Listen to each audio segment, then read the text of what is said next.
ada dua teori konspirasinya nih. Ada dua, mari kita kulik satu-satu ya. Yang pertama, mungkin ketuker waktu di rumah sakit pas baru lahir. Yang kedua, kan bapaknya normal kan? Tidak mungkin dong kalau bapaknya normal, anaknya ternyata punya kelainan genetik. Ibunya normal. Tapi kan kita tidak tahu ibunya pernah apa. Bioskop yang biasa, nonton sama istri. Kadang-kadang sedih, nggak bisa lihat. Tapi tiketnya sama. Oh, harganya kan sama kan? Nggak dibedain. Nggak dibedain.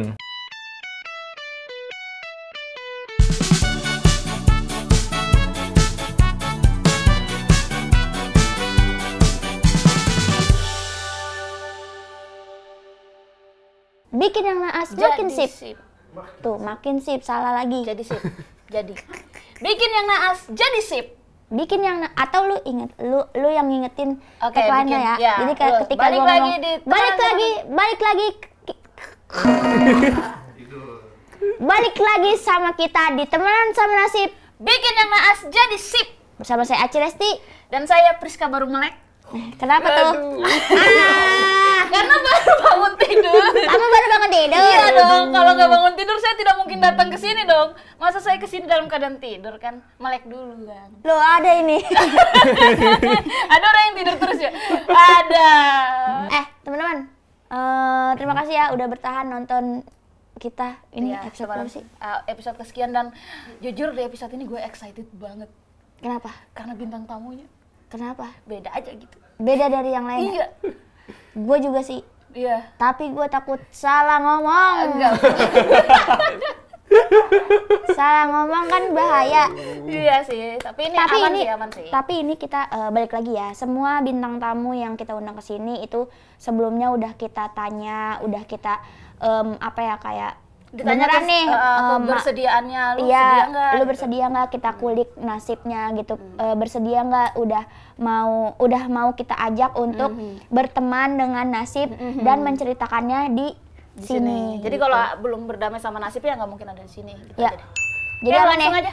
Itu statement kita di awal supaya kita Disclaimer kalau lah. ngomong ya, Takut diserang. takut diserang, jadi aman. Langsung aja ini bintang tamu kita yang paling keren hari ini. Ini dia, langsung kita sambut Mas Budi. Yeay. Mas Budi, halo Mas. Halo. Halo, salah. Gimana sih? Halo Mas, kita aja. Halo Mas. Penting ada suaranya. Ada suaranya. Mas Budi apa kabar Mas? Alhamdulillah baik. Alhamdulillah. Mas Budi sendiri kesini? Iya, sendiri. Tadi cuaca di luar gimana Mas? Aduh. Enggak, maksudnya hujan kah atau panas? Saya kan berasa dong pas Kalau yang perjalanan. dirasain sih panas sih. Panas ya? Panasnya Iya sih, berasa. Jakarta panas banget nih. Panas, saya juga gerah di sini lama-lama. Santai aja nih, bingung nih. Mas Budi, thank you banget lo udah mau kesini Mas Budi.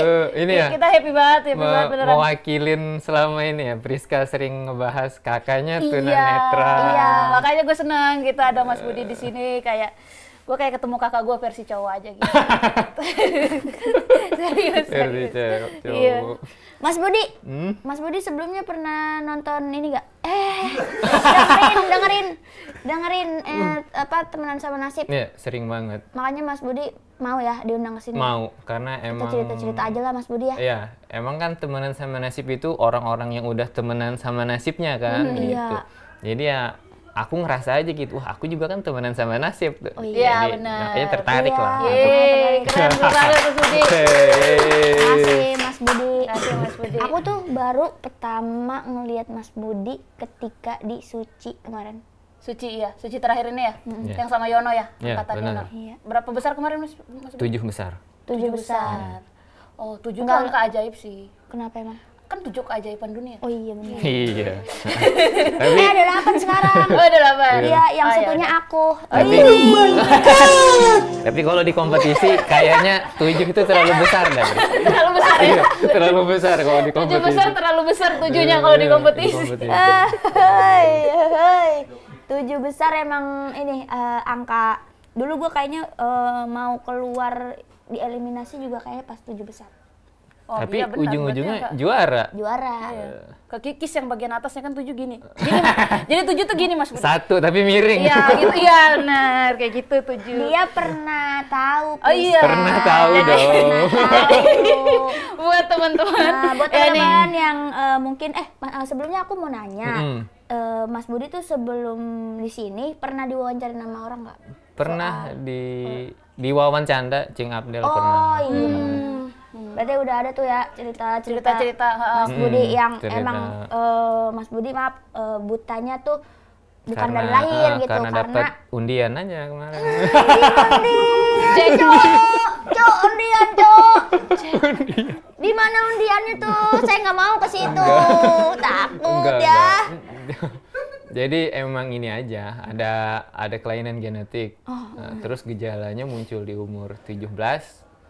Pas di 19 udah benar-benar total nggak bisa ini lagi, udah nggak bisa jinah mata lagi. Nggak bisa Nggak bisa jinah mata. Tapi 1 poin dosanya hilang ya, jadi kayak keren sih. Mending dosa sih, yang penting bisa nguliah. Iya. Iya, itu bullshit banget, orang bilang, aduh enak tuh nggak dosa, mending dosa dikit yang penting bisa ngelihat. Ini yang saya suka. Karena bisa dikendalikan ya kalau mau dosa atau enggak ya kan, ada kendali atas diri sendiri. Ini nggak ada nih. Ini nggak ada. Di luar kendali Mas Budi Udah semuanya. di luar kendali, sering kepentok, dosa enggak tapi benjol. Lucu sekali. Masuk surga dalam keadaan memar. Berarti udah lama ya nggak ngeliat cewek telanjang.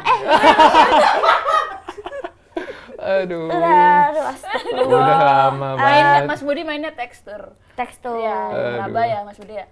Iya, di Mas Budi udah punya istri, Udah udah punya punya. anak kan? Udah, alhamdulillah udah punya. Jadi Mas Budi dari kecil tuh emang ya udah hidup biasa gitu kan? Hidupnya biasa, dari kecil, lahir, bertumbuh besarnya biasa. Pas udah usia ABG, 17 tahun udah mulai ada gejala kayak minus gitu apa iya, gimana sih? kayak orang minus, cuman kalau orang minus kan dibikinin kacamata Iya. minus pasti akan ada yang cocok. Nah, kalau waktu aku itu kok nggak ada yang cocok. Akhirnya pas diperiksa ternyata si angle penglihatan pun udah mulai ini menyempit gitu, mengecil.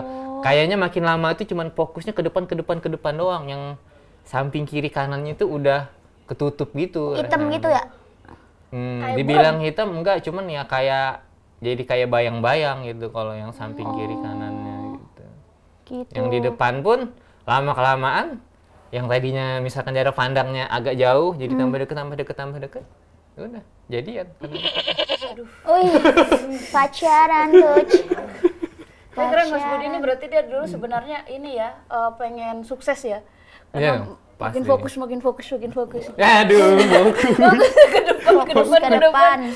Tapi nggak di depan juga iya, sih. nggak gitu kan. juga kali. Iya. Mas Budi karena pernah merasakan melihat gitu-gitu kan, bisa melihat terus tiba-tiba ada perubahan fisik yang drastis banget gitu. Itu gimana Mas Budi waktu ngalamin itu? Yang pasti awal-awal karena umur 17 tuh. Masih muda ya? Masih muda banget. Karena kan kita sendiri pastilah yang pernah merasakan umur 17 pasti ada ego yang sebagai anak mudanya gitu kan. Di situ sedih banget gitu. Nah, terus apalagi tahu kalau itu akan cuman sampai umur 19 lah perkiraannya. Udah total. Jadi di umur 19 itu walaupun udah tahu dari 2 tahun sebelumnya ya tetap shock, tetap kaget, tetap ada kepikiran pengen bunuh diri tapi takut gitu. Bunuh diri tapi takut. Iya. Takut kalau misalkan bunuh diri siapa tahu kan jadi setan kan.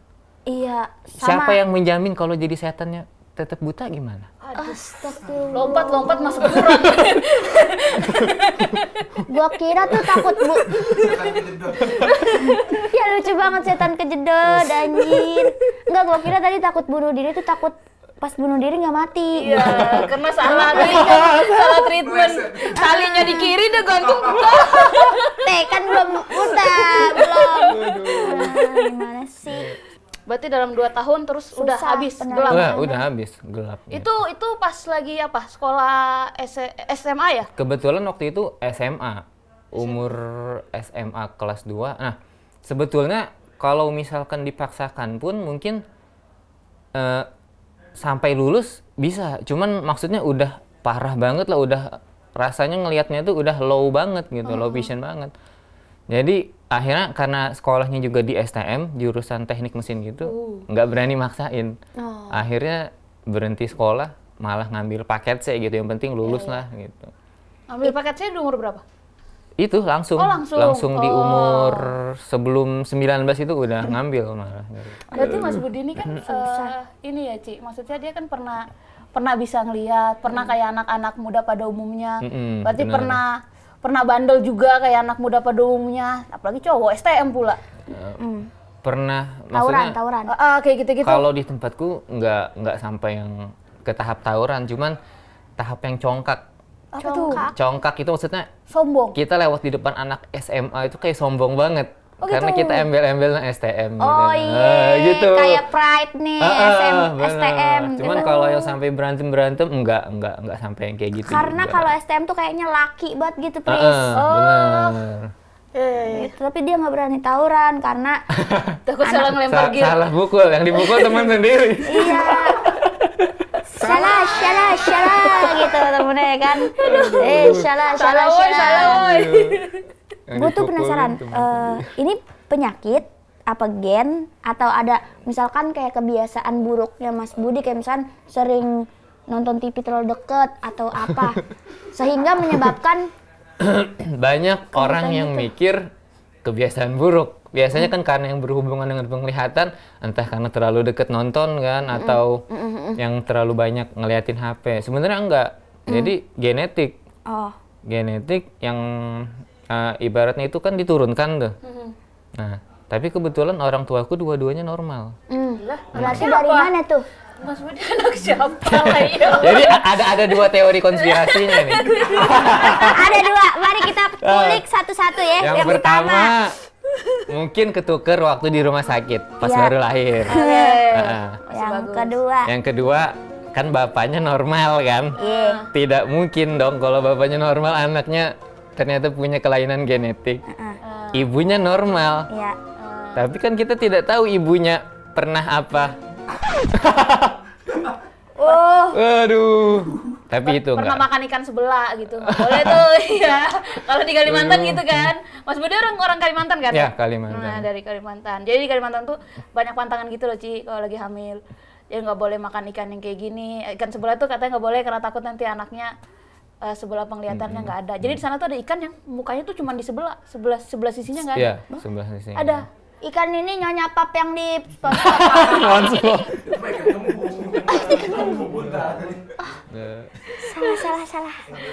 Ya ada tuh ikan sebelah, mukanya cuma di sebelah doang. Itu nggak boleh. Jadi genetik tuh. Tapi ternyata setelah ditelusuri kemungkinannya bisa dari keturunan yang sebelumnya gitu. Sekian dari nenek, oma, opa gitu-gitu ya. Kalau yang deket-deket kayak kakek nenek atau orang tuanya kakek nenek nggak ada gitu. Jadi kemungkinannya dia bisa lompat dari beberapa generasi gitu. Jadi nggak mesti si orang tua terus anak atau cucunya gitu. Dia kayak kejeda dulu berapa generasi baru nanti dia muncul di saat. Tapi ada, Mas? Nggak ada. Loh. Karena kan kita nggak pernah tahu yang sebelum-sebelumnya. Nggak pernah punya cerita silsilanya itu nggak terlalu. Kayaknya beneran dah lu ketukar di rumah sakit. Kalau enggak emaknya macem-macem nih ya sama yang lain. Nggak, tapi kenapa emaknya macem-macem sama cowok yang punya kelainan genetik? Enggak. Ini mah udah takdir aja genetik. Ya, udah nasib lah. Gitu. Ya semoga kalaupun ini genetik selesainya di Mas Budi gitu loh, maksudnya. Ya benar, jangan turun lagi. Amin. Kan gawat kalau turun lagi. SMA ya berarti ya. STM. Tawuran enggak. Yang kayak micet kagak. Enggak, paling waktu sebelum waktu ngelihatnya masih enak gitu. Suka kayak anak-anak motor gitu lah, main motor gitu. Itu apa trek-trekan? Maksudnya nggak terlalu yang trek-trekan juga, jangan cuma ikut ngebut-ngebut doang, ntar nontonin orang balap-balapan gitu. Balap liar. Balap liar. Berarti Mas Budi pernah balapan kayak gitu-gitu? Kalau balapan yang ikut balapan yang nggak cuman paling ada yang ngebut-ngebut ikut ngebut gitu, nggak sampai yang tahap mereka balapan gitu, enggak. Oh, jangan-jangan Mas Budi nih pas mereka balapan yang di pinggir-pinggirnya itu ya? Ya, bener, yang di pinggir-pinggir gitu, nontonin. Paling Iya. gitu doang. Bareng sama ini, apa, cewek-cewek ya? Yang pakai payung, yang bawa payung. Aduh. Umbrella Girl. Iya. Wah, Kalau asik balapan umbrella. liar mah nggak ada umbrella girl. Oh, nggak ada. Nggak ada. Adanya apaan tuh? Satpol PP. Pakai payung dong. Soalnya hujan. payung. Satpol PP-nya hujan kan pakai payung. Tetep pakai payung. Aduh. Apa sih yang paling Mas Budi kangenin dari dari masa-masa yang masih enak ngelihat itu? Mungkin ya kayak nonton film gitu kan enak tuh, ke bioskop nonton film. Kalau sekarang masih sering. Sebelum punya anak sering nonton sama istri gitu. Oh, yang bioskop ini ya? Apa namanya? Namanya? Bioskop bisik. Bisik. Cuman enggak juga sih kan bioskop yang biasa nonton sama istri. Kadang-kadang sedih. Nggak bisa lihat. Tapi tiketnya sama. Oh, harganya Kan sama kan? Nggak dibedain. Nggak dibedain. Tolong pihak Tolong bioskop. ya, XX1. Nggak kepikiran gitu ya. Maksudnya Nggak didiskon separuh. Benar-benar. Terus Bawa. belum lagi kalau misalkan nonton gitu. Kadang-kadang suka sedih aja sepanjang nonton nangis Kenapa, gitu. Mas? Nggak ngerti bahasa Inggris filmnya Oh, kan. Iya, astagfirullah. Udah Jangan cuma nggak ngeliat iya, nggak bisa lihat subtitle. Udah Gitu. cuma denger bahasa Inggris nah, pokoknya. Tapi Mas Budi ini keren kalau ke Jogja. Kenapa tuh? Main di alun-alun yang beringin tau gak sih?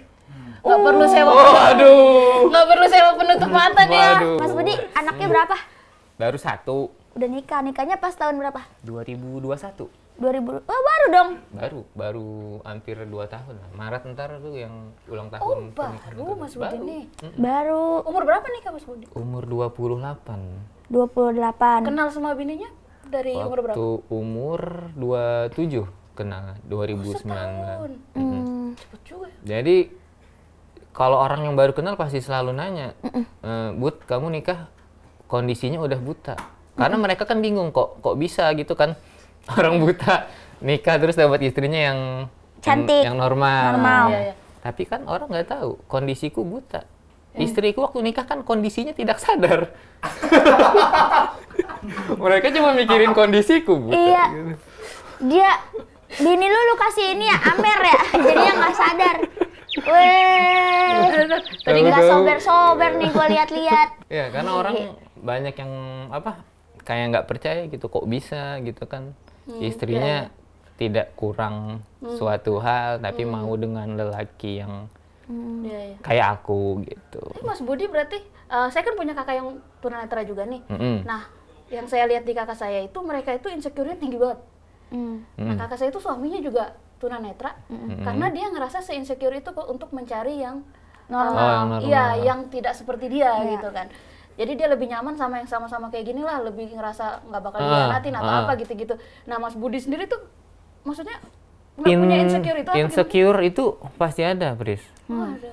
Tapi mumpung ada cewek yang nggak sadar, Balik lagi. iya, Karena jadi nggak sadar. manfaatin aja udah momennya. Ya udah Maksudnya, lah ya. mumpung deket sama cewek nih, ceweknya kebetulan nggak ada problemnya gitu kan. Kenapa enggak gitu, daripada misalkan dilepasin, siapa tahu kita nggak akan ketemu kesempatan yang kayak Iya. gitu lagi kan. Toh kalau misalkan ceweknya selingkuh atau berpaling, Mas Budi juga nggak bakalan ngeliat. Nggak sakit hati ya maksudnya gitu Nggak ya. bakalan sakit itu hati ya. itu statementnya istriku sih. Karena dia nikah sama aku itu yakin aku nggak akan melirik perempuan yang lain. Respect.